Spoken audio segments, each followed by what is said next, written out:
we'll just we're going to wing it and just see how this goes. Okay. I feel honored to be the first to be wrong. I know. It's good. It's nice that it's somebody I know. Yeah. But I was going to say, are the rest of the folks clients or just customers of yours? Just one is a client, one other is a client, Okay. and then one of our customers, Crystal's going to do it, and she's been a customer for a really long time. And then Maggie, who I don't really know, she's in our Facebook group, but I haven't chatted with her outside of that. Okay. And then I feel like there might be, and then Amy actually was a client too. Say. So yeah. Okay, good. Yeah. So actually, yeah, that's true. I know a few of us. Yeah. So I've been thinking about how should we do this? And I think we should just chat and see where it goes. That's kind of my style. I'm usually not I don't want it to sound I'm okay today. What is your da-da-da? I want it to be more natural. So I figured what we'll start with is, you can kind of tell me, I obviously know what planner you're using, but what planner you're using will be the first one. I'll have you answer. And then, just kind of a little bit about your lifestyle and what you put in your planner in general. So that will give us some framework to start. So which planner are you using? I am currently using the Makse Life Horizontal, though I started the year with a Makse Life Vertical. Oh, that's right. So you did, did you buy did she have another? She did, actually. I was able to, it's funny because I went online, I ended up finding a horizontal in the color stripe, which of course was not my favorite cover, but I was able to get the floral artist cover when I ordered the vertical. And I'm like, well, I'm just going to change the cover. Yeah, anyway. that's true. It's already got my decal on there now that I figured out how to put it on correctly. Don't worry, you're not alone. So I was like, okay, I don't care what the cover looks like or whatever. Yeah. But when I got it, it ended up being another vertical. I was like, no. Oh no, really? Yeah. And so I double checked my order. I was like, no, I really did order the horizontal. So I contacted them and they're like, oh, so sorry. No problem. We'll send you out the right one or whatever. And when I got the new one, it was a horizontal and it had the floral cover again. I was like, oh my God, I didn't think there'd be any of these left. That's awesome.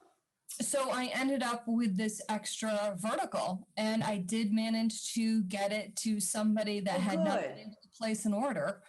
That's good. Yeah. So now what I have is the one I'm currently using is a January vertical and a February through December horizontal.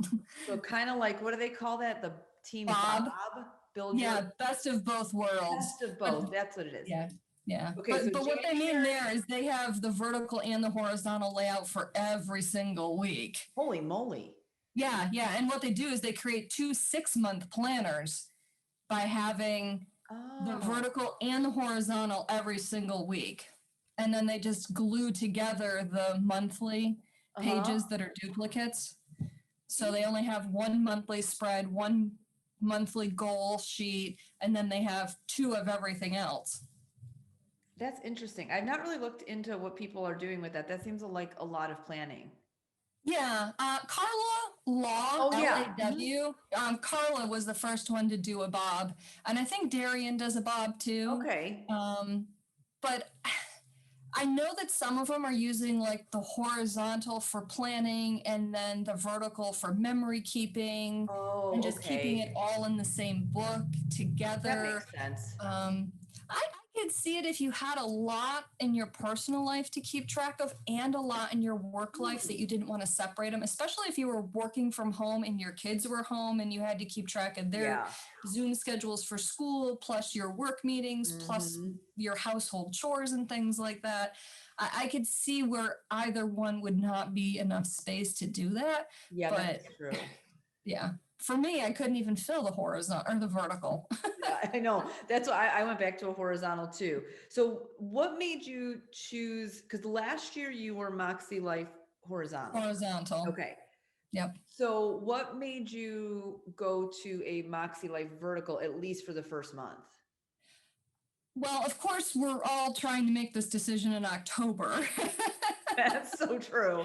Yeah. And I started doing research in August, actually. That's where Yeah. I was like Amanda's favorites and Yep. all the planner people. And, eventually you're like, okay, everybody's reviewing the same planners and they're basically saying the same thing. So this Yeah. isn't too helpful.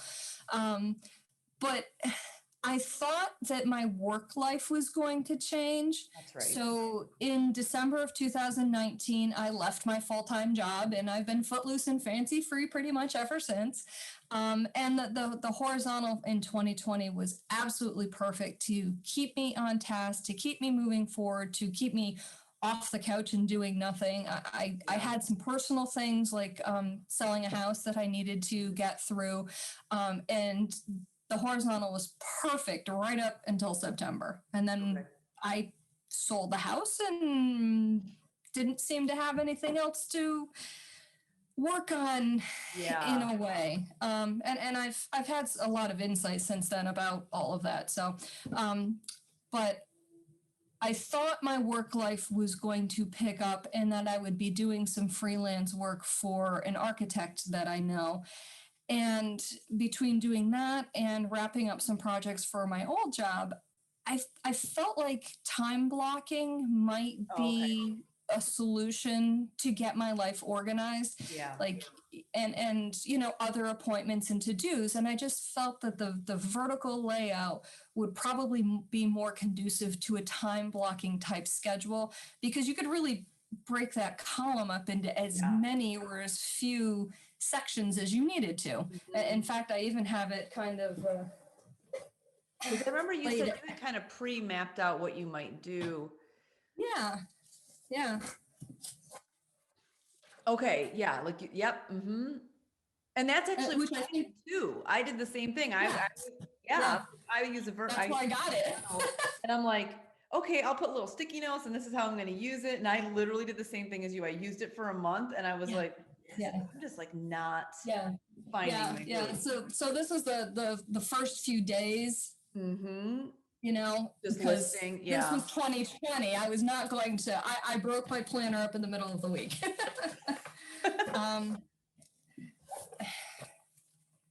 So kind of like some time stuff at the top, like appointments, and then tasks in the middle, and and that's kind of how I think. I mean, I've done that, and I know a lot of people use it in that same way. And then meal planning and kind of notes things down in that lower box where the gratitude is. Yep. But I didn't end up doing the work for the architect. Okay. I didn't need to schedule the work for the previous employer in such a way that it needed to fit into my life. Okay. And the columns are way too small for my to-dos. And you've mentioned that on your previous videos too. Yeah. That it's just very narrow. And even if I shrink down my handwriting, I still need 2 lines. So that made it very difficult to figure out, well, on Monday, I need blocks that are, 1 inch a piece. And on Tuesday, they need to be 1.5 inches. And on Wednesday, they need to be. And I was like, okay, in order for this to flow across, it's just. It's not going to work. Yeah. No. Yeah. No. And I just didn't like any of it. And as I said in a different email that I sent to you about goal setting and seasonal affective disorder, and I just don't think that December, January is the best time for me to be trying to set goals and accomplish a whole thing. So all of that was kind of mixed into the unhappiness and the lack of planner piece with a vertical.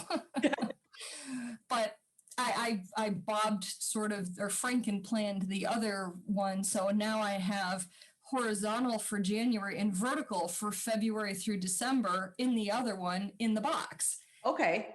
So if my life ends up changing again, I can reincorporate the vertical or something if I need to. If life gives me a situation where it seems like the vertical is going to make sense again, I have the pieces to just piece it together again. So, Yeah. but right now I'm using the horizontal. The horizontal. Yeah. And I had the same experience too. And I was now before Moxie, did you use, you didn't use paper planners, right? In this way, right? No. I used Google Calendar for personal and work appointments and meetings and Yep. things. And I had a monthly spread calendar at work so I could visually see the entire week of, because I always hated, piling meetings one on top of the other in an entire day and then having a whole day open. I like to spread things out. So I like to be able to visualize that. But I never used my planner for any sort of planning or to-do lists. I kept everything in my head, or if it was a big enough project, I'd maybe break out a sheet of paper or a whiteboard. Loved whiteboards. When we did our renovation project on our fundraising campaign, we had a whiteboard that was 6 feet long and 4 feet high, double-sided on like a chalkboard type thing. And that thing was full of notes on plotting and planning how we were going to do this. Yeah. Wow. So So I do still have a whiteboard here. So whiteboards are great. It does keep that like right in your face, the major things that you need to do, and breaks it down. So getting into the planner world was new for you in 2020. You went to horizontal. Okay. So what made you pick horizontal first in 2020? Because just kind of where you were in life and kind of the way. Well, I looked back to see when I ended up ordering it, and it was November 29th of 2019. Okay. And I had given notice at my job, but I only had 1 week left, and I knew that I needed a plan. And after years of working with a plan of service and having work goals, institutional goals, that I knew I needed to have a foundation and a structure and something if I was going to accomplish anything.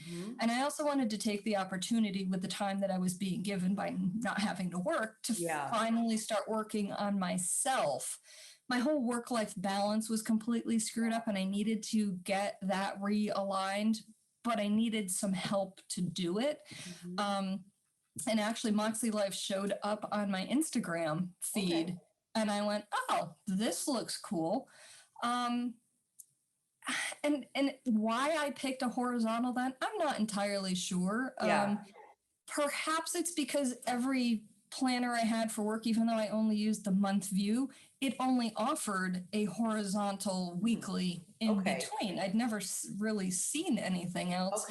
Either that, or maybe the verticals were sold out. I have no idea. Or I liked the cover. I don't know what it was. But what I was really interested in was the goal setting piece of it, and was actually wondering if I needed a weekly, because I'd never used a weekly before. I was like, oh, well, maybe this is going to be overkill, but I want that goal setting piece. And that sounded really good. I like the idea that it was all together in the same book. Yeah, it does make it nice and convenient. So with 2020, you get the planner and you start doing the goal setting. What was your experience using a goal setting based planner? Do you feel like it helped you? Do you feel like it was mixed? Like, what was your experience in using that for the past year? For 2020, Moxie Life was a godsend for me. Because I've just bumbled through life and just gone where work and personal opportunities have taken me without any thought or plan. And like I said, I knew that my work-life balance was completely screwed up, and I needed to reassess and get on track and fix things, but I had no idea what they were. So having a step-by-step system that really started at the ground level for me was absolutely fantastic. It's like I hit rock bottom. There was only up, that I could go. And Moxie Life really provided the step-by-step system in order to just figure out where I was as at a basic level. And I really ended up seeing tremendous growth in most of the 8 areas that they have listed in the Moxie Life Planner. And one of the things that I really liked was the fact that it's, after some research for the 2021 planner, it seems to be the only one that includes a physical environment in its goal setting piece as a category. I think you're right. I know Inkwell, she calls a category home, but I guess it's like kind of, I don't necessarily know that that has the connotation of physical environment in the same way. So yeah, and then I don't know. Now I know you dabbled, or maybe you're still using integrating power sheets too, right? I started that for 2021. Okay. Because there were certain things that I felt after using Moxie Life for a year and then looking at it again for 2021, going, okay, you know, I've made great strides, but I need to go deeper if I'm going to go further. Mm-hmm. And so I bought the power sheets too. And that part of the problem was the fact that, you know, launches are in October. You usually get product in November, but you still have like 8 weeks left of 2020. And I know so many people just wanted to trash 2020 and move on to 2021. But for me, that wasn't my experience. I was in a very nice little bubble, and 2020 was going along smoothly. Up until September, when I needed to hire a life coach for help. And I didn't want to waste those last 8 weeks ignoring what I could accomplish in 2020 and just looking forward to 2021. So there was a lot of angst and pushing and pulling inside of me between, don't do the prep now, but you want to do the prep now, but you can't do the prep now because then you're not going to be thinking about 2020 and accomplishing those goals. So you can't do the prep now. And it just became a real big mental mess for me. In trying to keep focused on what I could still accomplish in 2020 and think about 2021. The other thing that I learned in the last 3 or 4 months on my journey is that, you know, Sierra from Moxie Life ends up talking about 3 different types of goals: stretch goals, progress goals, maintenance goals. I have a sweet spot for progress goals. It's kind of that project planning where you lay out where you're going and you have check off boxes. And then once you do this, you can move on to the next thing. And step by step by step by step, you walk up the mountain or whatever, you know, and then you get there and then you're like, okay, I want to go to that mountain. And then you go up that. But stretch goals and maintenance goals are not your thing. Jam. They're hard. They're not as exciting, right? They're just kind of there. No. You know, stretch goals are so long term a lot of the times, and they don't seem to be as clear cut in the steps on how you get there, depending on the goal. Right. And then the maintenance goal is like, do the same thing day after day after day after day, and eventually it will improve your life somehow. And I think part of my problem for 2021 is that I'm in the maintenance goal and stretch goal phase of life. I'm not in the progress goal. So I've been fighting that too. I'm like, I don't want to, you know me. I don't want to exercise every day. And routines have not been my thing. And it's funny that I say that because I was thinking about this yesterday and I'm like, well, you know what? When I was working, I had a routine of sorts. Well, so I was just going to say, I imagine when you were in like corporate America, whatever you want to call it, that you had routines that maybe just were so automatic, you didn't think about them. Well, what's interesting is my routine was to get up as late as possible since I only live 5 blocks from work. The only way I got closer was, working from home. Now it's 10 steps between the bedroom and the office. But so, I got up as late as possible. I arrived at work somewhere around 9 o'clock. Being the boss meant I didn't have to be in exactly at 9. And if I had later meetings, I could go in at 10 or whatever. But and then I would work until the workday was done. Sometimes that was 5. Sometimes that was 10 o'clock at night, depending on what was going on. So it was like there was this wake up, there's this work block, and then there's the home block. But in there was actually no routine. That's one of the things that I loved about my job is my structure at work was around meetings, appointments, and deadlines. But within that, as long as I met the deadline, it didn't matter if I worked on the board report on Monday or Tuesday or Wednesday, as long as the packet went out by Friday morning. Right. You know? So of course there were times it was like, okay, this is due tomorrow. You need to do this today. Yeah. But by and large, I got to pick and choose in my work hours around those meeting times, whatever I wanted to do. So that has been a hard adjustment in trying to figure out what to do with my day at home, because there's a lot of things I want to do, but if I don't feel like doing them, it's like, as long as I get dinner on the table, Lance doesn't care that I didn't clean the toilet. Right. No one's gonna see them. Yeah, that's definitely. So you just had a deadline, a goal, an outcome you had to get to. It didn't have to be a monotonous thing every day, as long as you were getting the pieces done on the list to achieve it. Hello, kitty cat. So it's not like somebody that I'm trying to think of an example. Well, you said like the exercise thing. If I'm like, okay, well, the way to get healthy or whatever is to do this every day, that doesn't seem as appealing as like finish this project. You have 70 different steps and you'll just pick the step you do each day. Yeah. You know, and in many of the projects that I've had, so much of it is paralleled, and then it only kind of comes together closer to the end. And of course it's like, you can't do A before you, or you can't do B before you do A in some cases, but a lot of it really was parallel passing. And it was like, today I feel like scanning documents in for this particular grant submission. So that's what I'm going to do. That's where my brain is right now. I'm not going to crunch numbers in a spreadsheet. I'm just going to feed paper into the scanner. So how are you? So obviously you're in a transitional space now, or time of life, focusing on the type of goals that are not necessarily appealing to you or natural for you. So how are you contending with that or working on that? And how does a planner help you with that? One of the other things I think we talked about in the past is the idea that you can do three things well with your time and your focus. Well, I'm kind of down to one at this point. Hey, that's even better. That's even more up my alley.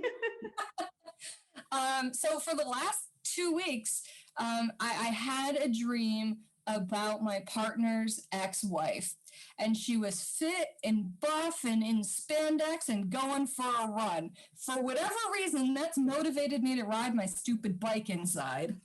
Hey, whatever works, right? Yeah. So I have crushed about 100 miles in the last 2 weeks on my bike. Oh my God. Yeah, look at you. You're like, Barb that's fabulous. And that's outdoor cycling, right? No, it's in the house still. Okay, that's still a lot of snow. Yeah. We still have 2 or 3 feet of snow in the yard. So that's right. You guys are cold. Yeah, we're cold. It's been sunny for the last 4 days, which is a nice change. Yeah. Well, that's good. So hey, whatever sparks it. That's my focus. Yeah. The intermittent fasting has kind of fallen away. Okay. The meal planning has fallen away, although Lance is not yet starved. And I have been crushing library work for that previous for those projects. Yep. And what I learned about that actually is I finally asked the new director, I said, because the building itself is closed to the public and they've only got staff in there. So all of the meeting rooms are empty. And I'm like, you know what? Maybe part of my problem is I need space. A blank, and I figured it out. I need a blank slate. I need lots of space. And for these particular grants, I literally need to lay out piles of papers that I have to submit as part of the grant reporting. So I am in a 25 by 25 foot room with 6 foot long tables in a U shape. Everything is covered with paper. Holy crap. Yeah, I can send you a picture of it later. And I literally go to work and whatever hours that are deemed that I have available, and I just plunk down and I end up working there. Yeah. And the last 2 weeks I've done 35 hours. Wow. Yeah, that's a lot. Yeah. When you couldn't even get a half an hour out of me before. But the other thing too is everything's coming to a head with those. So things are finally falling into place Yeah. between the signs and the plaques and the 2 grants and everything. And Kind of so crunch we're time. really making some progress there, which is great. And I also realized that I love this kind of problem solving and these projects and everything. But when it comes to my planner, I'm still not even jotting in library work today until I actually do it. I'm not even planning. I'm back to keeping everything in my head for that, and seeing where it fits in. I mean, I have my calendar for this week. I can't believe we're like halfway through March already. I just feel like it just turned March. How is it happening this quick? Yeah. Well, this isn't a great one, but last week was a little bit better. So. Okay, cool. All right. So you got that. So right now, these are actual appointments. Okay, on the left, because you do it kind of like me, where you have like your time-based things on the left, your to-do list in the middle, and then that right side is kind of like meals and other things. Yeah, catch-alls. So when you set up for the week and kind of based on like what you have going on with like work and things like that, what are you using the weekly spreads for? Is it just to capture stuff that needs to get done around the house? Because you're saying you aren't really capturing all the work-based stuff. So what's going in your planner? So if I have any appointments for the week, that is going on the left-hand side. Okay. So I can schedule that. So yesterday, Lance and I planned to go for an indoor bike ride because he was actually home. So I jotted that in there that from 3 to 4, we were going to go for a bike ride. And that was actually all I had down for yesterday. Okay. I managed to do 2.5 hours worth of work actually after that, but and then today we've got, Zoom meeting with Jess at noon, and then I have to go work on the farm and help build the greenhouse today. But that has been rescheduled 6 times in the last week because of weather. Yeah. So it literally gets penciled in because I keep just erasing it. Yeah. And then for to-dos today, since you were an appointment, you're not a to-do. Because it was a time-based scheduled thing. Yes. But for to-dos, I have call Catherine, the library's attorney, which I did do.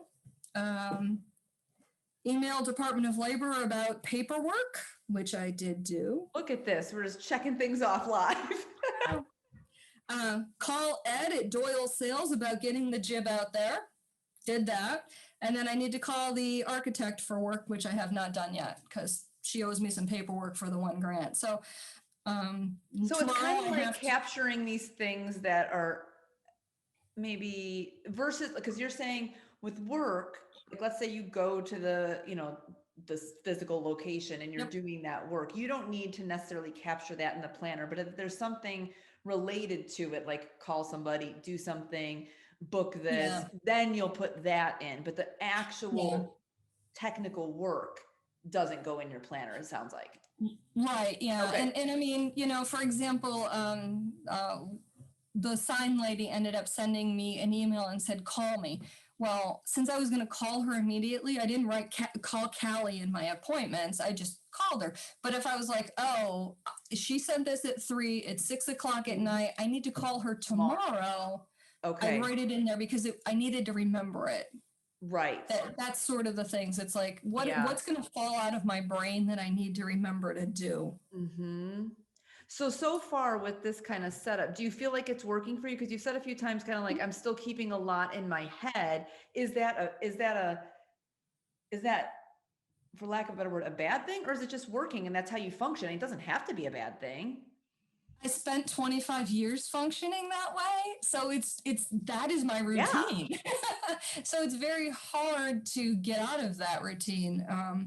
It's trying to get myself to do other things that I need to do. So on Saturday, Jacob, Lance's one of his middle sons who lives in Buffalo. He and his girlfriend got married in January, and they're coming for a visit on Saturday. They're going to be here for about a week. So Thursday, I have cleaned the TV room where they're going to be living and clean the bathroom. Will it happen on Thursday? Who knows? I don't. But it will happen on Friday. Maybe it'll be a hard scramble on Saturday morning before they get here. But it is something that needs to get done. And it's stuff like that where I keep wondering if I'd be better off with a bullet journal and in the Alistair method of a rolling weekly. Yeah. Like I know what I'm talking about here. I just but I actually Cindy Waldo. I relate to that a lot though, because I have the same thing. I'll be like, okay, fold laundry. It didn't happen today. I just roll it over to tomorrow. And sometimes, you put that on a certain day and you're like, dang it, why didn't I just put this in a full week list or something like that, Yeah. So I definitely can relate to the fact that sometimes designating specific days for tasks that just need to get done by a certain time doesn't always feel like it increases productivity or reduces stress. I actually kind of sometimes get more stressed. I don't know about you. Because you're like, oh, I didn't do that today. I was supposed to do that today. And now you've got to, you move it to the next day and the next day and the next day. And suddenly you have a to-do list like this long and you're like, oh, there's checks on everything. Oh, that's the move forward arrow, not the check off arrow. Right? Yes. I know. I definitely can relate to that. So you feel like with the setup you have now, so it sounds like keeping this stuff in your head for work works. I mean, why change? I mean, change it. Yeah. It works. Yeah. It's just the way I've always been. I just keep things in my head, which does nobody any good if I drop dead because nobody's going to know what to do. But luckily, hopefully Lance remembers the same cats. So do you feel like how do you feel about the way you're currently setting up your weeks and using your planner? Would you say like, it's good, it's helpful, it needs to be tweaked? I mean, what are your thoughts on it? I am using the exact same layout that I ended up coming up with in June last year, July, when I actually probably started using it before. I just didn't have your stickers before the end of June.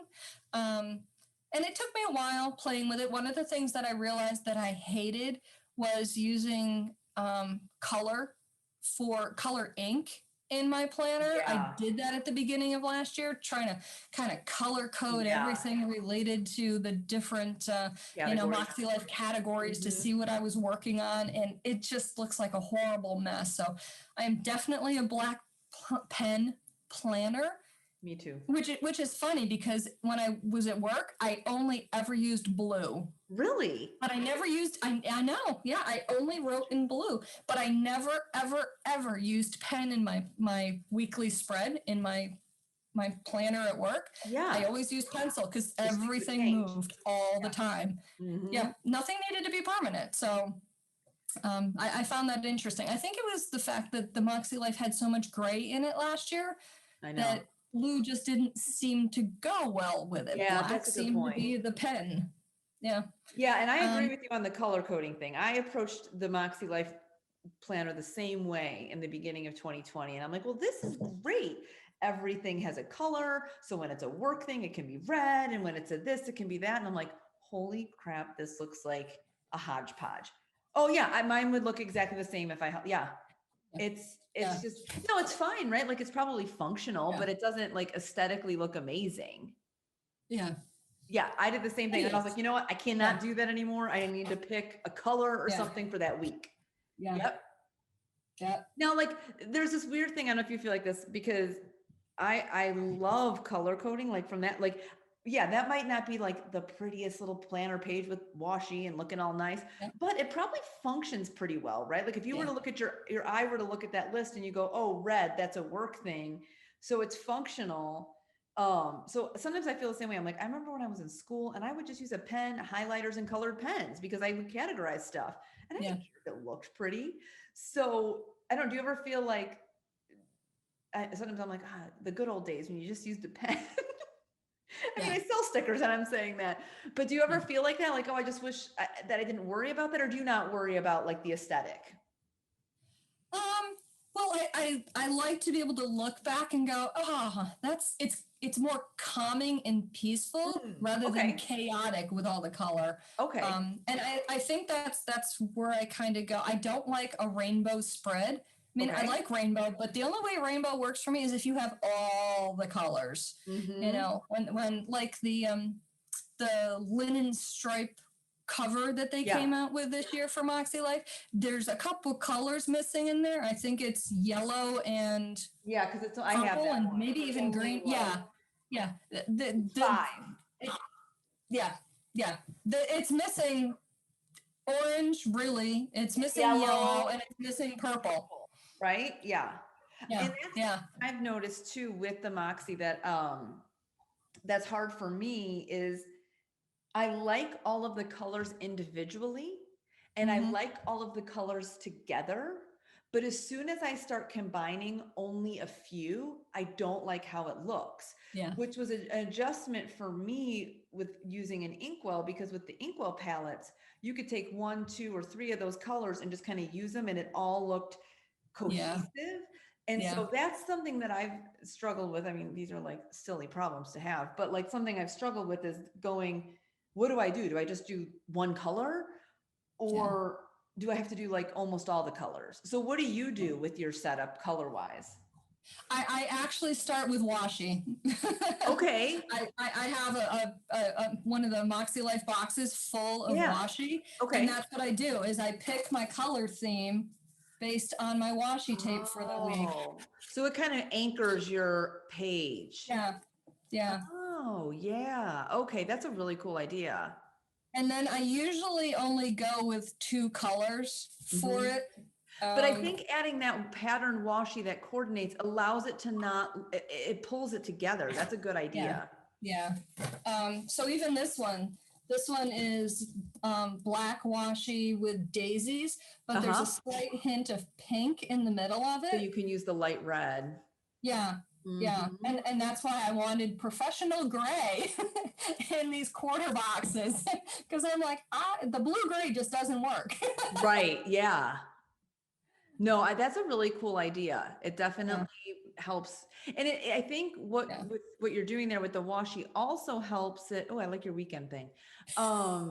It also helps. Nobody has stickers with the arrow going down. Oh my gosh, I didn't even think when you commented. So I mean, Barb posted on our Facebook group that like, Jess, could you make a weekend banner with the arrow going down? I was like, oh my gosh, mind blown. I didn't even think about that. But I wrote it down, so it's on my list of things. And now that I've noticed it, I'm like, I can't even freaking use that sticker now because it looks backwards. But I think we're crazy. I know the little tiny things, right? But the cool thing about using washi that I hadn't thought of is one of the things, I know you and I, or maybe you shared this in the group, I can't remember where we were talking about this. You know, the changes to the Moxie for 2021, she added a bit more color, right? And initially, I didn't think it would show up as much more, but it does. It does. It's not bad, but what I have a hard time with is, you know, you have like the date is now very bright color, you know, versus last year, I believe it was gray with just a splash of the color. Do you have it? I don't have it by me. Yeah. So I think you weren't contending. Yes. So the letter of the day of the week was gray, and then the text over was the color. So even though it's a subtle difference, it actually has a big impact. So what's a struggle for me is going, okay, this month is red. I don't really like how the green looks next to it. And you don't think one stupid little sticker is going to clash, but it kind of does. And I think you using the washi, at least it brings in, it helps you get kind of ignore that fact. Yeah. It introduces a new valid color palette. Yes. Yeah. Yeah. And I also, the fact that the margins are so much smaller now. Yeah. That's another thing you mentioned from last year that I hadn't noticed. Yeah, significant. The top one, right? Or the top? Yeah, the top one. So I could fit Here's a great week. Look at this. Look at that. Look at how productive you look in that. I know. But look at the washi at the top there. See how wide that one is? Yeah, move it over to your left. Let me see. Okay, Yep. And this is skinnier washi. Yeah. And I think, you know why that happened? No, that was the vertical. She added more habits to the habit tracker. Yeah. No, I think she Reformatted it a bit. The Thursday went right to the bottom of the page. Oh, so she gave a bottom gap, so you weren't writing on there. Yeah. Yeah, so there was no margin at the bottom, so she moved it all up, and we lost part of the margin at the top. Okay, so that makes sense. Okay, so when you set up your week, what do you do? So you start with a blank page, right? And you're looking at it.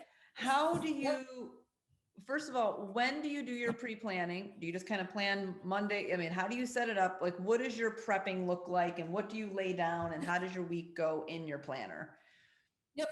So I usually sit down on Sunday, sometime during Sunday, which can be a little difficult when different, appointments pop up before that. And I'm like, okay. So a lot of times I'll just jot them in pencil weeks ahead of time. Like if you look at the end of April, I have a dentist appointment in there, and it's just in pencil. And would that be on your month view then? Is that on the month view, or is that in the week it's going to be? Both, actually. Okay. Yeah. Because I don't always look at the month view. I don't always look at my Google Calendar when I fill it out. So I'm like, you know what? Pencil can be erased. Yep. So like I said, I start with washi. Okay. And I stick the washi down to set my color for the week. Wow, this has a nice margin on it. the one, and cut it with a ruler. There you go. So now that's how you start. Okay. Yep. And so for me, there's a lot of red in this, and I'm like, I don't know that I really want too much red in this one. So then I go to your dividers. Mm-hmm. And that's how I end up dividing out the Monday and the Tuesday. And I usually don't go with 3 colors or more. Yeah. I usually stick to 2 colors. So this one's going to be a little weird anyway, because it's going to end up being. So just kind of alternate. Yep, I do similar thing. Okay. Yep. Obviously not straight. And then I write to do at the top of the middle column, to do's. Okay. And then you'll start. Now, do you use for check marks? Do you just make check boxes? Do you use stickers? Do you stencil? No, I keep thinking about it, and I'm like, I don't know that I want to bother grabbing a stencil, so I just end up making little boxes. Hand drawn. Okay. Hand drawn. And then whatever the theme is, I'm like, okay, so that's next to a green stripe, so we're going to pick a blue marker to fill that in with. Oh, that's how you do your dones. You fill it in. Oh, I gotcha. No, just for the color pop. Oh, just to add color. Then, yep.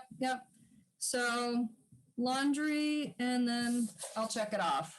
Okay. And then if you have an appointment, what's your go-to stickers for appointments, or do you just write them in? That's kind of interesting. Normally I just wrote them in, but I went crazy in the sticker shop that I know last year, thinking that I was going to need to block schedule. Oh, so you have a bunch of appointment label stickers? Oh my gosh, how many do you have? I know you did do a pretty big, oh Jesus. You have a little bit of stickers there. Yeah. So, since I have all of them, I've actually started using the transparent ones. Oh, so you'll write it on the paper and then you'll throw it over it? Yep. That's a good idea. And even if it's 2 lines, it's not too bad. It's just that one line gets the sticker, and that sort of brings that to your attention. Mm-hmm.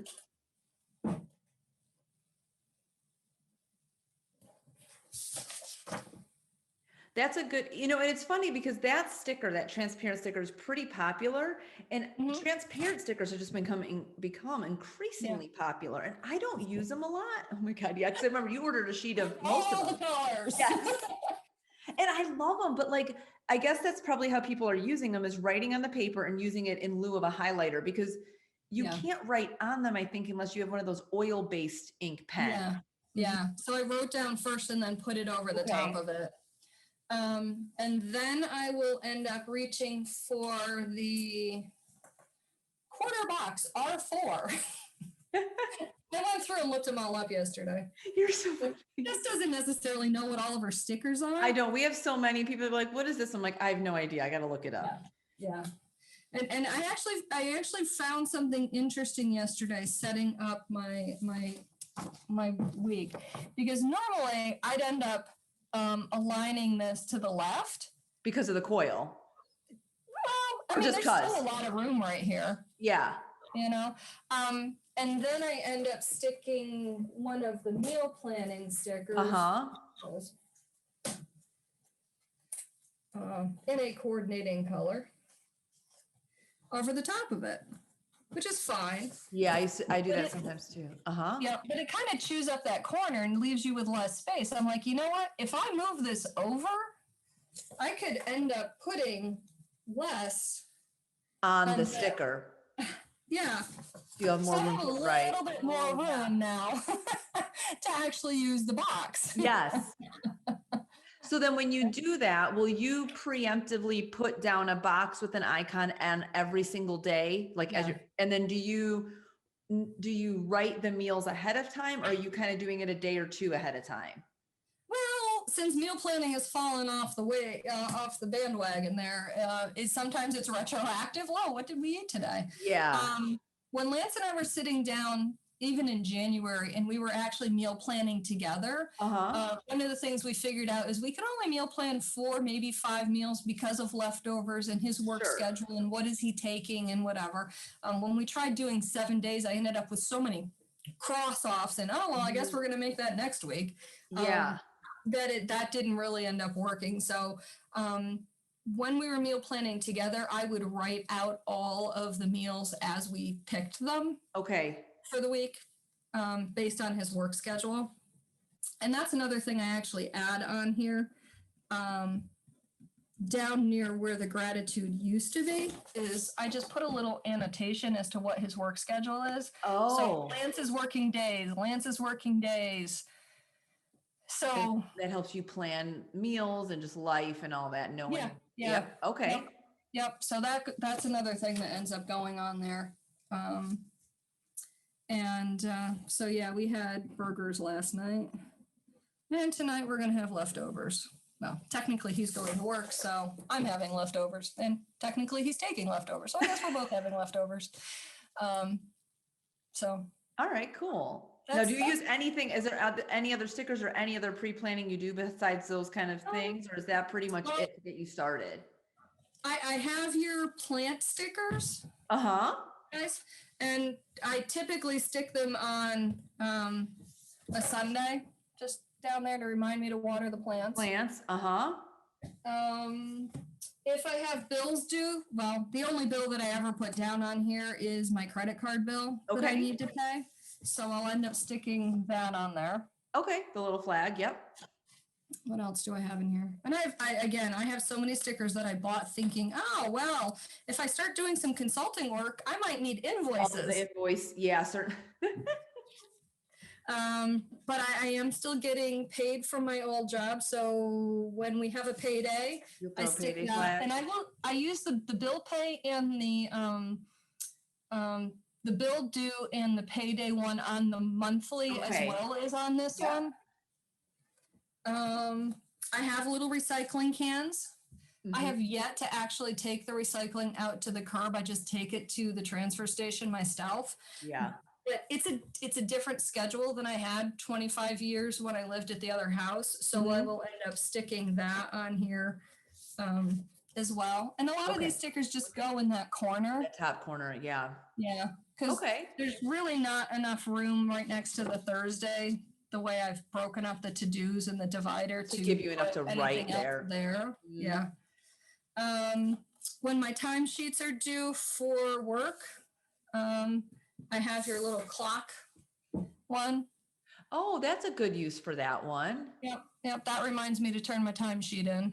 And that also goes on the monthly as well as the weekly. So for you with icons and things, it seems like just seeing that gives you, you know, the task. You don't need to put like the icon and then like turn in time. You don't need to handwrite anything. You just need that little reminder. Okay. Yep. And is there anything else here?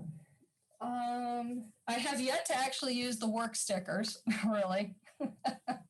What did you think you would like when you bought those? What was your initial like, oh, I'll use these to do to schedule the work I was going to do for my old job. Okay.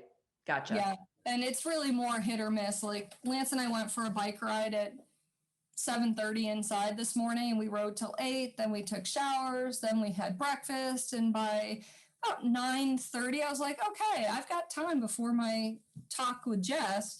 So I'm going to put in some library hours and get some work done. And turned out to be a whole hour's worth, but I wasn't planning on it. I was like, okay, what can I accomplish? Oh, a few emails came in and I got to check on this, and I needed to call Catherine, and, you know, so I have yet to really schedule anything because nobody's demanding that I stick to a schedule. Sure. So you just kind of do it when you find pockets of time and it just seems to work. Yeah. I have used these, it's the MH23s a little bit. The little appointment labels. Yep.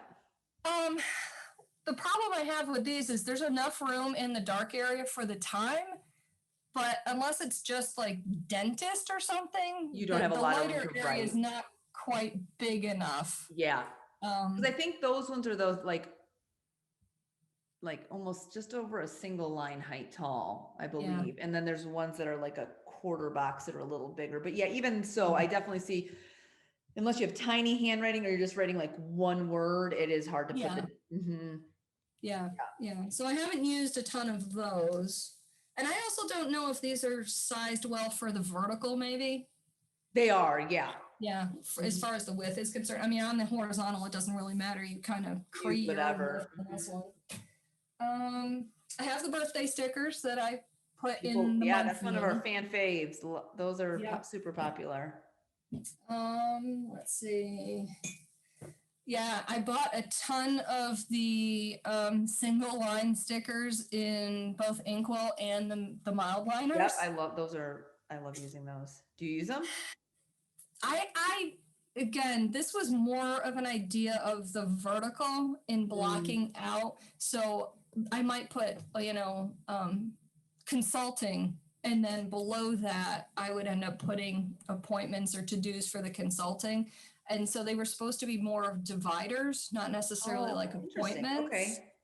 I do find this size too small for my meal planning, although I like the width of them because they are much smaller. So the Inkwell press is those ones we make a little wider. So the difference between like Moxie and Inkwell press when it comes to the vertical is they're both like the standard 1.5 inches width. But in Moxie, the difference is in her vertical, her 1.5 width is from line to line. So from this line to this side, but the writing line is only 1.45. So when we size it, we use that so that if you happen to use a sticker side by side, I personally, and this is personal preference, and we polled people, I don't want them to touch. Like I want to have a little room. So we made it smaller, but in the Inkwell, hers is a little different. Let me see it. Yeah. So in the Inkwell, the columns from line to line are 1.6 and this physical line is 1.5. So that's why we make that sticker longer. So if you like that length or width, I guess it would be, they are a little bigger. Yeah. But they're just not quite tall enough for me to do much with them.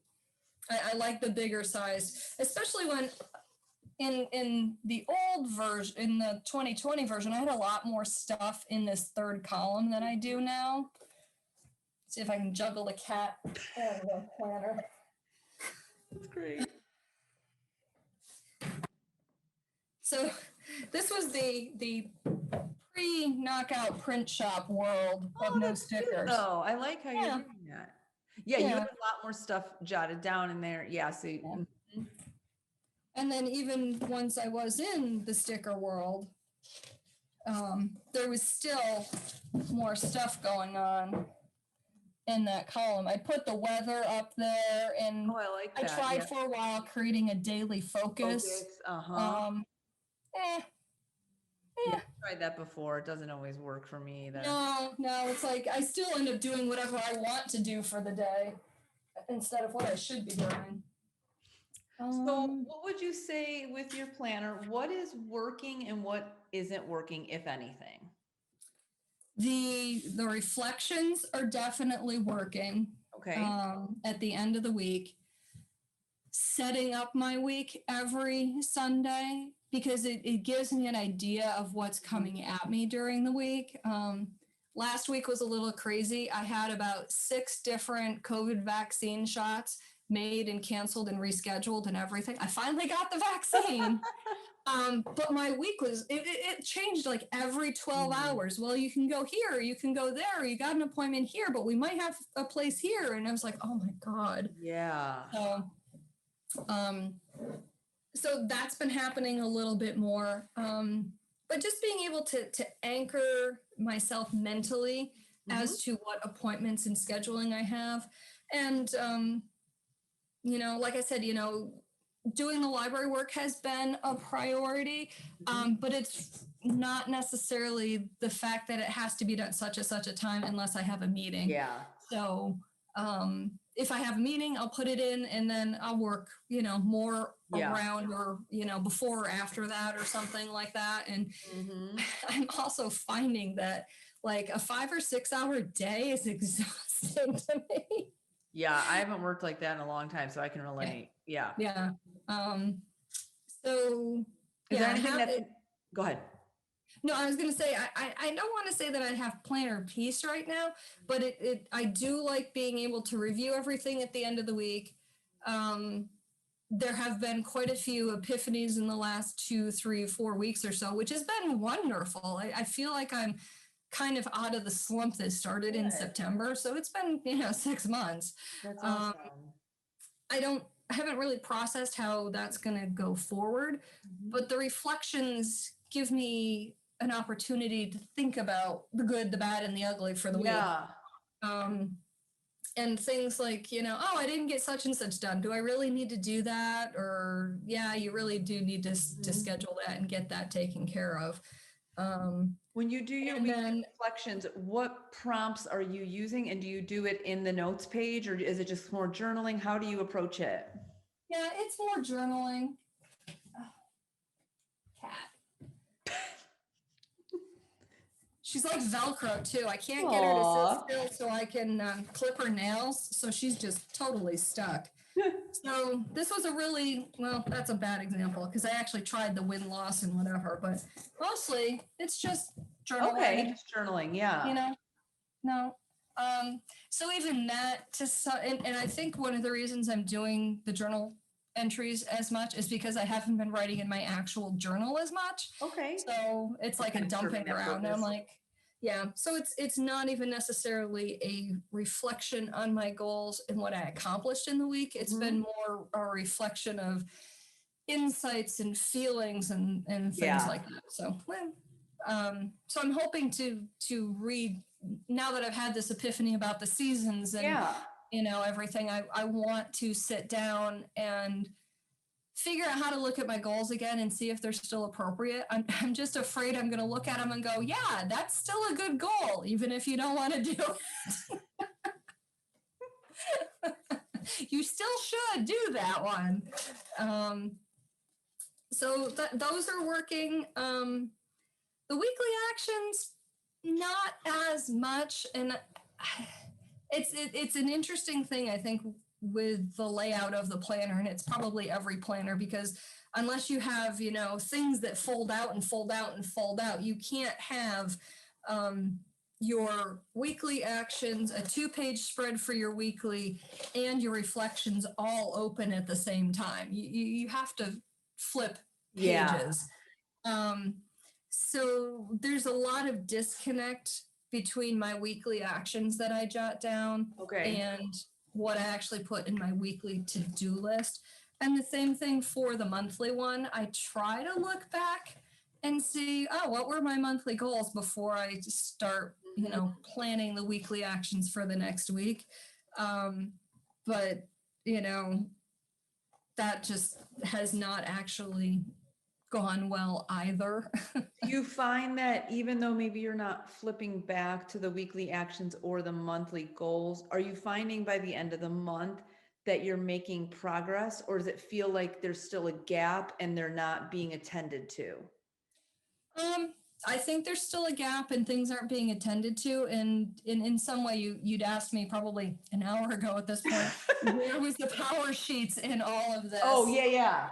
And that was one of the pieces, is that, so the power sheets seem to go into much more depth in the planner prep before you even get to writing goals at the beginning of the year.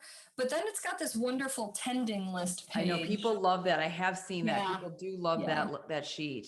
Yeah. And all I ended up doing was washi taping it into my monthly goals. Oh, that's clever. In my Makse Life. Because those are perforated and come out of the sheet, right? Yeah, that's cool. Yeah. It's a little bit bigger than the Moxie Life, so you end up, cutting the top of it off, unless you want to cut off some of the bottom, the habit tracker at the bottom there. And then it also has a month in review on the back as well. Interesting. Okay. So that has people I'm grateful for and why, good things this month, what I read or listened to, goals that are growing well. I'm choosing grace over guilt about, another one of those season of life sort of phrases that drives me crazy. Favorite memories this month, and I'm saying yes to and I'm saying no to. So do you use that? Do you use that page? Do you? I mean, they're good prompts, but I mean, yeah. I did for January, and then in February, where did I end up sticking that? February, I ended up sticking it on the notes and reflections that no longer say notes and reflections, which drives me crazy. What does it say? It says nothing now. It says nothing now, and it's dot grid. Yeah, I'm not a doc. I know people voted for it, but I'm not a dot grid person. No, there were weeks in here where I was actually drawing the lines in. Oh my gosh, really? Yeah. Yeah, I can't do dot grid. It's not me. Yeah. Nice. I even bought sticker paper to put my own stickers in here, and now I'm just trying different hand lettering and things like that for a title. So what I like about a couple things I like about the power sheets, because we have another book, is that once you get through your power sheets and it's a 2-page spread for all of your goals for the year, or your goal topics with different, then it actually breaks everything down quarterly. Oh, right. Because you were saying you do like that quarterly concept of. Yeah. So it's got quarter 1, January, February, and March. And this is where you kind of take those broader goals and break them down into mini goals that you're hoping to accomplish during the quarter. And then you can break them out even further as to what you're hoping to accomplish in that particular month in the quarter. And I liked that granularity, at least in concept, and felt that was missing from the Moxie Life. You go right from planning your annual goals to only having the first month of goals, and it's like, where do you plot out? Right, missing that actual big picture planning strategy type of mapping. Yeah. And they did add not only the vision page, but a mapping page in the Moxie Life goals this year. Wait, did it? I don't even remember. Yeah. Oh, right. That's right. I forgot about that page. Yeah. And how they're supposed to relate to each other. But honestly, I haven't looked at this page since I did it. Yeah, I actually totally forgot it was in there. I'm looking at mine now too. So now, kind of having been through, a full year in Moxie, integrating power sheets, using Moxie again this year, and using a goal/weekly planner, what is your overall experience or thoughts on planning and goal planning, the effectiveness you see it's having in your life? Like, what is your whole total thought on this idea? Like, would you be better just with a planner? Do you still continue to like this dual purpose type of planner? What are your thoughts? I think for 2020, Moxie Life was a godsend for me, and it really kept me focused and on track. And as you mentioned, there were lots of weeks there was like, oh my God, look at everything you checked off. Yeah. So I accomplished a lot, and I don't even put little things like, necessarily take out the trash and wipe down the counter, and I don't get that granular. I remember Cindy just mentioned that, sometimes it's really nice to just put all the little things down so you have a whole bunch of check boxes and feel accomplished. And there is something to that, but that's not how I've been using it. I've been using it for bigger things that move life forward. And last year it was a lot of progress goals. Yeah. And so that was wonderful. This year has been harder because I've lost my focus. And again, I think a big part of that was the struggle with I need to finish 2020 strong, so I can't look ahead to 2021 and plan and set goals. Also, the type of goals I think that are appropriate in my life are not goals that I'm excited about. And I don't necessarily mean like, I'm not excited to go ride my bike 100 miles, but it's the progress goals versus maintenance goals versus stretch goals that just, they're different types and they're not all exciting. I really did appreciate being able to go through the power sheets and having that more in-depth look at everything. Okay. And I do like the tending list because it's a one sheet snapshot. You've got monthly, you've got weekly with little boxes here that you check things off, and then it does have the whole habit tracker along the bottom too. I think it's a really well crafted sheet. It's nice. Yeah. You obviously have more room on the Moxie Life pages, whether it's the monthly or you've got 4 2-page spreads for the weekly actions. But this helps you look at your month in one snapshot in a way that the monthly page doesn't necessarily in the Moxie Life. So I do think that the two work well together. I don't know that in this season of my life, I'm a huge fan of all of the work involved in planning. Okay. There's a, especially when you watch some of these videos or Instagram reels or whatever, where, tattoo teacher plans and she's doing her memory keeping, and it is like a 2-hour process just to get this, spread taken care of. And I don't mind sitting down and doing the reflecting, and the minimal use of stickers and highlighters that I'm using forces me to do the work without it becoming its own job per se. Yeah. So that's good. But I think I think that all of these systems will work really well when I'm ready to commit fully to using them again. And I think that's really where I am. I need to do a whole goal review, and we're coming up on the end of Q1 anyway, and Moxie Life has the compass assessment, and that's right, it does. whatchamajigger. So yeah, I Power can Sheets prompt you to also kind of has check a in and quarterly review section in here, cultivated life check-in evaluation. And that one's a little interesting because they sort of focus on different themes each quarter rather than having the exact same review like Moxie Life does. Interesting. Okay. I kind of like that idea of the exact same review because it's comparable. I like analysis. I like being able to compare, which is why one of the reasons that I put my compass assessment in my extras in the back for this year. You shared a picture of that in the Facebook group. Yeah. That's a clever idea to kind of see so you can compare each quarter.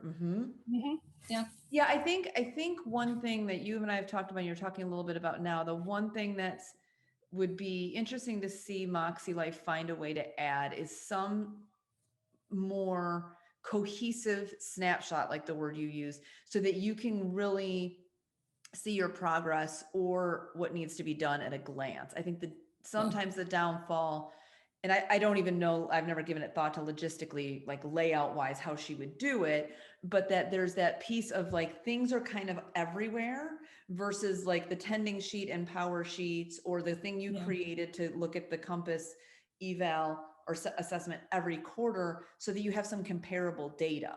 Right. And that was something on a very micro level that was been hard for me with Habit Tracker, and I haven't even been using it, is I don't like weekly habit trackers. Although I think you said you do like weekly habit trackers. I like monthly. I think there was somewhere in the Facebook. Didn't you say because you like, because in case it changes? Yeah, that's the only thing. I do like the tending list ability to track something for an entire and that's what I like. Glance. But you know, if I'm finding after a week that or 6 months, I am not adhering to a bedtime routine. Am I going to wipe the whole thing out? Do I need more lines? You know, or if it's something that becomes routine, like with your workout schedule, you probably don't even need to have it track your workout schedule anymore. Where I need the validation, like you need to do this, you did this, good job. So part of what I think is, you know, not just month-long, but year-long habit tracking. So if you drop something after a few months because it either becomes a habit or it becomes irrelevant, suddenly for the rest of the months of the year, you have no data for that and you need extra lines. It's like, you know, a spreadsheet or whatever. With budgeting, you know, if you're trying to track things month to month and, you know, suddenly you don't have a water bill anymore. You know, it's like, okay, that's blank for the next 8 months or whatever. And so I would like the option of a monthly habit tracker in Moxie Life for things that really do last an entire month. But I like the ability to change things up by only have it week by week by week. Yeah, and I hadn't thought about that. Spread.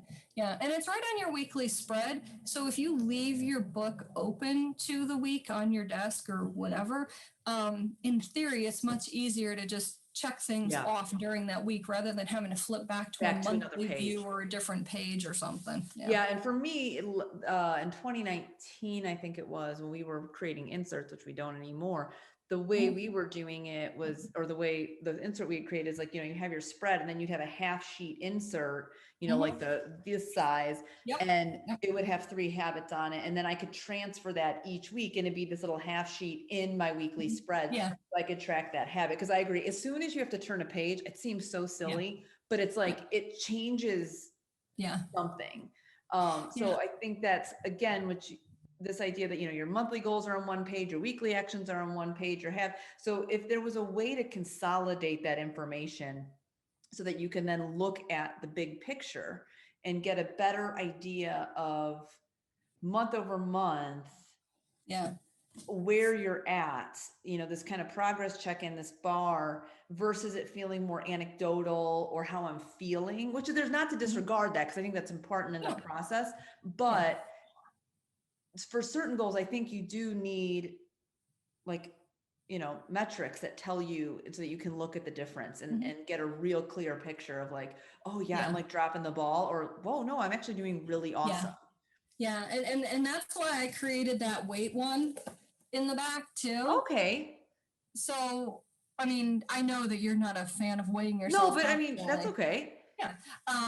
But this is just, the first of the month or the last day of the previous month or whatever, just so I can See see, what am I going direction you're up or going. down or, Mhm. yeah, yeah. And then I also stole from Power Sheets Oh, I think I this sort of, posted this the other day in the group too. yeah, yeah. That's a good idea. I like that. That's cute. Yeah, and it's just, I'm not going to be a memory keeper, but it is nice to look back and see, what were the good things or whatever that Yeah. happened, Well, it sounds like you're during the really month. finding over time and using the planner and kind of being immersed in this little weird planner world, that you're finding ways to take things you see and make them work for Yeah. you and get the elements that you need out of it. Make the planners work for you, bring things together.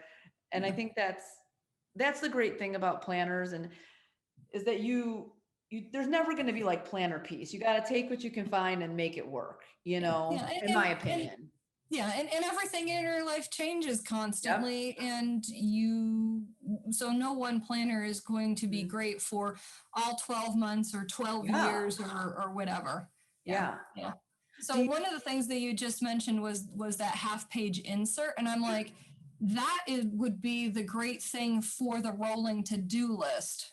That's what I used to do too. I'd have one of those Yeah. just blank like this. This is a cloth and paper sheet. Yeah. And I Yeah. would just put this in my planner, and I'd have this like week-long checklist. Sometimes I would just check it off. Sometimes I'd move it to the day. But it was super helpful to have that. And actually, if you have a square punch, which Yeah. is, I have one. I think it's by like, what is it? We Are Memory Keepers or something. I don't know, one of those crafty brands. If you have a square punch, you can punch stuff and then cut little slits in it and make inserts in there. I haven't done it, but you can do it. But I have heard that maybe she's coming out with unpunched inserts, Sierra. Oh, I heard okay. somebody say that. I don't know if it's true, but Okay. I like the disc planner, so that would be cool because then you can add stuff like this in there very Yeah. easily and customize more. Yeah. But yeah, I think it's, like I said, it's evolving just like life. It changes. Sometimes you gotta look Yeah, at it's your only plan- her second year doing a Right. planner. So, And yeah. then like for users, like you said, your life might not be the same tomorrow, and you may have to change planners, or maybe you forget you have a planner. Like it's not the end of the world. So do you think you will continue to use the Moxie system? Do you have anything, like, do you see yourself changing or anything like that? No? No. By and large, I like everything about this. I like the size. I like the fact that there isn't a ton of color in here. Like, I mean, so many Equals a people lot are of color. complaining about inkwell with Yeah. too much pink. So, I can work within the amount of color, and I can modify things for what I need. I just keep wondering if I jumped into getting another planner for this year when a bullet journal might have been more useful. Yeah. But the flip side of that is I don't want it to become a job to set up my bullet journal every week and every month. I like the fact that the framework is already printed here for me. And I agree. I very briefly dabbled in bullet journaling. I more just like to drool over people's creativity because I just don't have the time or patience for that. I have the time, I just don't have the patience. But it is work. I mean, if you want to make a calendar, if you want to do that, although I do think Archer and Olive brand has a bullet journal that has loose structure for, like, I think within it has a calendar and weekly spreads, I think. But that's assuming that the ones that they have are even ones that are going to work for you. Right. I haven't looked at it, so I don't know. I know I think there's a monthly calendar that might be like I don't remember, but it kind of gives you that bullet journal, but a little bit of structure. So if you don't want to map, create a calendar every month or something like that. Yeah. But yeah, I mean, there's a million planners, a million. When I got involved in the planner community 6 years ago, almost now, it was like Erin Condren and Inkwell and Passion Planner was coming on the scene. And now it's like, Boom. Yeah. sky's the So freaking many. limit. Yeah. Yeah. Everybody has a planner. So, it might be an interesting idea if Sarah does come out with a half page insert, depending on what she puts on it. If you guys ended up creating a big habit tracker sticker that fits on the other side of it or one side of Right. it for the month, then you could stick it in potentially your monthly goal spread and track everything for the month without taking up too much space. I don't know That's if a that good might idea. be of interest to anybody. Yeah, I'm curious. Maybe I'll put a poll up in the group because that is interesting. And we used to pre Inkwell press inserts when she only had the coil bound. We used to make a sticker that was, I don't remember what the size of it was. It was like a, I don't know, like a square, like a full box size, I guess. And it had 30 days on it and it was little hexagons and it had 30. So that way you could put it on each week and you'd have to go back and go in and put the previous one. But every week you could look and go, I'm in the middle of March and I could see that I've done 10 out of 15 days. So you put that on each week, kind of like, I think kind of what you're saying. Yeah. Yeah. So, and I think I've seen that particular one you're talking about. Okay. And I do like the shape of it. It's not linear, which is fine. No, it's like a square, I think. Yeah. And it looks like a beehive. Yeah, it kind of does. Honeycomb. Yeah. It does. Yeah. So maybe, I'll have to see if people be interested in something like that. That might be a good workaround in the meantime to at least when you're looking at your weekly spread at a glance, you can see your progress for the full month. Yeah. And if somebody's really dedicated, they could use one of the notes and reflections pages towards the beginning or the end of the month to slap that sticker and in have there. That there's a dashboard. Yep. That would be cool. So by and large, I'm not unhappy with the planner. I'm unhappy with me. I think the planner is working fine. Good. And if I get back into the whole thing, I think it's still going to work for me. I've been able to tweak the things that I want to tweak and track the things I want to track. The only thing, like I said, that I miss in the Moxie Life is having that connection between creating the annual goals and then figuring out how to break them down so you can plot out your monthly goals. So do you think that looks more like, do you think that needs to happen in the beginning of the process, like the initial process? Okay, you're setting a goal or two, let's say in each category. And then the next step is to go, okay, so if my goal in health is to lose X amount of pounds, let's say, then going, okay, in the first quarter, I want to do, is that what you're kind of saying? Like you kind of create this map, this strategy. Yeah, because this sort of, this is the annual goal and you sort of, you could use this page obviously however you want. But there's no guidance on how to break this out into smaller chunks. You just go from 12 months to the first month without ever figuring out what is the first step in this. And you know what, now that we're talking about this, I think I remember in something that Sierra did, some kind of like video she did, that she talked about why she did that. I think part of her, like her system or her method is that she's a big proponent of people diving in, I think, versus overthinking it. And that she wants people to start with action. I think that, and I could be totally making this up, but I feel like I've heard her say that. So I wonder if that's kind of her. What action? But what action? I know. It's like, how do you pick? Like, how do you strategically pick, I guess? Yeah. I'd have to, I feel like she talked about that somewhere, but I'm more, I guess I live somewhere in the middle where I think I like to kind of have these loose goals for the year. And honestly, I never even goal set like this until probably 2019. I was kind of just like, oh, I want to graduate from school. I'll go do it. I never really did this whole part. The syllabus and the curriculum set the goals and the steps for you. Right. Somebody else did that. You didn't have to figure it out. But, with your homesteading, it's like, okay, do we buy the homestead first? Do we buy the animals first? Do we, what's the first step, and Yeah, no, I mean, figure yeah, that out? Yeah. it's a lot to think about. Yeah. And so I'm trying to think for, I guess like as somewhere in the middle of, okay, yes, like when you're, there's a, like you want to avoid the trap of like analysis paralysis, right? And like just researching and like, I do that. I'll be like, okay, just, and Matt's like, would you just freaking pick something? Just do it already. So like, I think there's something to that, but I think there's also the piece like you're talking about is, okay, I want to start a homestead. I want to lose 10 pounds or whatever it is. And going, okay, what does this look like? What is the strategy here versus going, okay, I want to lose 10 pounds, January 1, lose 5 pounds.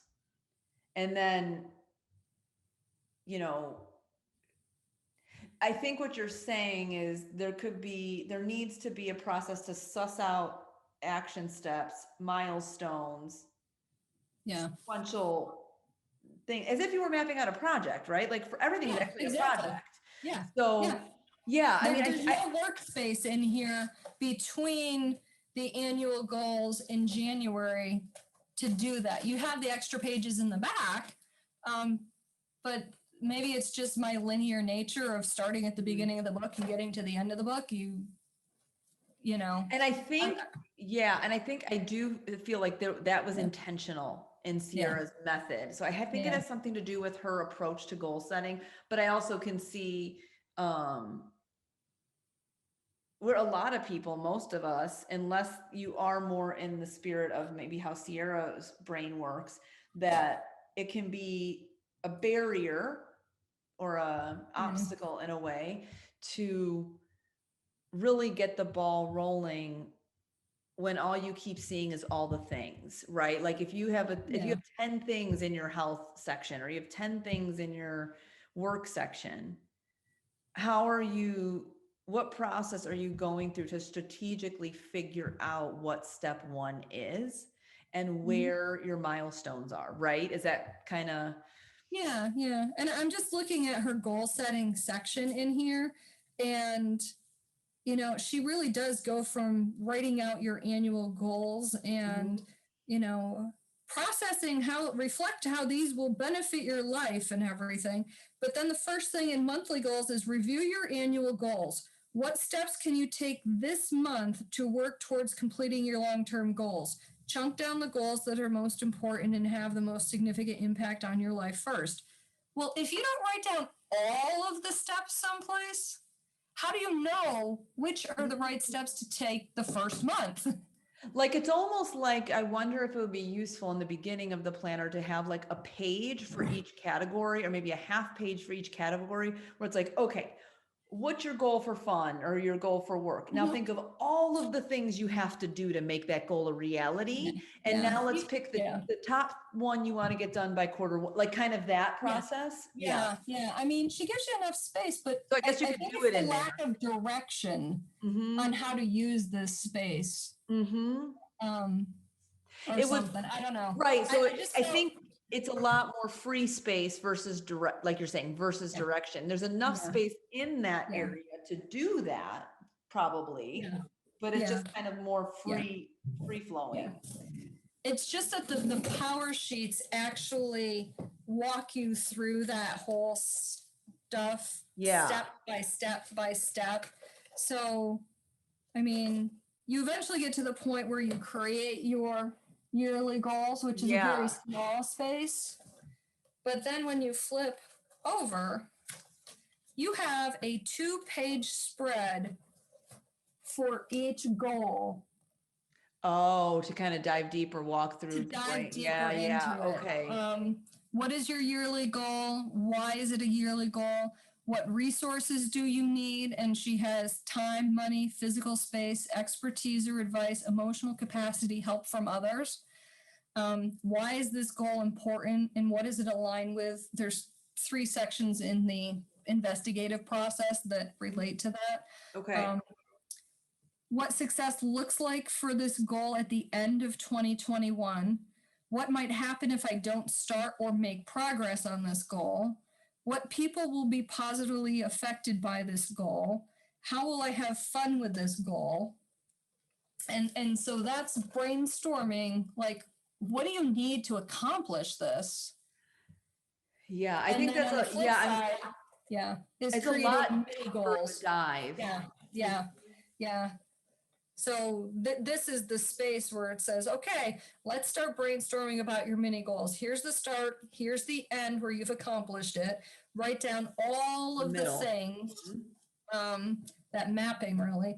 And then at the bottom of that page is just like, okay, so what are you going to do in the first quarter? So this bottom section is just quarter one. Okay. And then this top section is start and finish. And I like that. That's cool. yeah, that's why I liked this too. I was like, okay, this seems to help at the beginning of the goal setting, where Moxie Life is I like the compass assessment, and then this comes in for a deeper dive. You've created your goals, and then this again dives deeper into figuring out how to plot them out for the year. So they really did seem to mesh together for me. Yeah. I think it's like with Moxie, it's a very I don't know the word, but like lean, or I'm wondering if she's just used to guiding people more, because she does mention that in a previous life she did a lot of workshops and things. So versus like individual work where you're kind of diving deeper. Yeah. So she's trying to take that guided experience and hand it to you in a book so you can do it on your own. But I think there are still pieces missing. So yeah, I'm curious. I've never talked to her about it, so I'm curious to know, like, what you just said. Like, I wondered what she would say. I think that I think for somebody that wants a real light touch with goals, that just wants maybe a little bit, and likes the aesthetic of the planner and the quality of the planner, I think that Moxie's good. But I do think if you need and desire more direction, a deeper dive, I think more directed coaching questions. It seems like power sheets, really, that's its strong suit. And the power sheets themselves has absolutely no weekly sections in there at all. You have a monthly spread, a calendar spread, so you can plot your life out with these goals or whatever. And it's like, oh, we've got 4 birthdays in this month, so we're going to have to plan our finances around that. And maybe this is not the right month to go zero spend or something like that. Right. So it's getting a big picture look at how it plots out on your life. But then you need a supplemental weekly planner in order to actually work day by day, week by week in doing that. And you know what? It's interesting with Moxie and the integrated nature of it. And originally I thought, like, for me, this would be great because I'm not a multiple planner person. I've tried it before and I'm like, I can't deal with this many things. But I will say, after using it now for just over a year, I actually think I would like it to be separate. And I'm curious about those companion notebooks, because I feel like I'd almost like to just have my life in a thing, like in a planner or book, and then I can have that other little thing, whether it's power sheets or the Moxie Life companion notebooks, and go, let me just see how I'm doing on my goals, or maybe like glance at it when I set up my week. Because I do feel like sometimes for me and Moxie, I just don't like it. Sometimes I just get sick of flipping pages. Like I have like But you keep moving forward. You keep moving forward through the year and you're not going backwards. Right. Exactly. So well, cool. This was fun. I'm glad. I enjoyed myself too. Good. So so I will we recorded it, so I'll like make it okay. It's okay. We don't have that many subscribers. You're one of them. You can go back and watch it. Hi, self. So what I'm thinking I'll do is I'll I'm not going to really edit it because it's just a conversation. It's kind of like a talking podcast type of thing. But if you could shoot me a message with the picture of your fake planner page you did while we were talking, and I'll try to like recreate it a little bit. Sans washi, because I don't have washi. But that was super cool. So I think it was really neat to hear somebody else that like your lifestyle is very different than mine, and how you use the plan. And even though we're different, we actually do plan somewhat similarly. So that was cool. Thanks for sharing all of your planner stuff and your all that. So you're welcome. I enjoyed it. It forced me to take a look at how I'm using it, and am I using it to its full potential, and how can I use it more? And I don't know. I just don't feel like there's any one aspect of my life that's needs to be planned. Yeah. And that's probably a bad thing in No, some it's not. direction, because you just sort of blow with the wind and let's see where I'm going today. I don't know. But I feel like at the end of the day, as long as you're getting things done, Yeah. it's okay. I think sometimes people in Yeah. our little planner world get so worried about like, you know, their planner and it needs to be a certain way. And I think that's Yeah. The perfect aesthetic, or yeah. yeah. Sometimes the planner world can kind of be, you know, it's great, but then you get into this, yeah, you can get caught in this trap. If it has to look a certain way, or have to be using these components, or I have to do it like this. And I think at the end of the day, if you're getting your stuff done and you're alive and things are moving forward, you're good. Yeah. Yeah. You know? Yeah. FOMO, the fear of missing out. And Yes. there's the other one where you've got to buy all the things. Oh, It might also be FOMO, but you know. all the FOMO. Yeah, I know. Yeah, no, obviously, you know, I bought a ton of stickers and I'm like, great, what am I going to do with these now? I know. I'm just hoping my life shifts at some point to needing Just a to use vertical. them. I'm sure I'll figure out something. I'm sure you will. Yeah. Well, cool. Yeah. Well, thanks, Barb. Nice to see you again. You too. We'll talk soon. Alrighty, bye. Bye.